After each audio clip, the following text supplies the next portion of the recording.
ফেরাউন তো দেখি নাই, তবে ফেরাউনের দাদি আর নানি যে শয়তান ওইটা করে বাংলাদেশে যেটা গেছে বানাইছে ওইটা ফেরাউনের চাইতে কোনো অংশে কম নয়, বরং ফেরাউনের চাইতে মারাত্মক শয়তান। কথা বল ঠিক কিনা?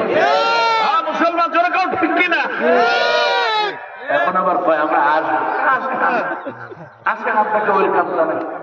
আপনি আসলে আপনার জায়গা তো বাংলাদেশের কোন ঘরে বাড়িতে হবে না, টুঙ্গি পাড়ায় হবে না, আপনার জায়গা হবে জেলখানাতে, ট্রাইব্যুনালে আপনাকে ফাঁসিতে ঝুলতে হবে। কথা বল ঠিক কিনা? এতে কোনো সন্দেহ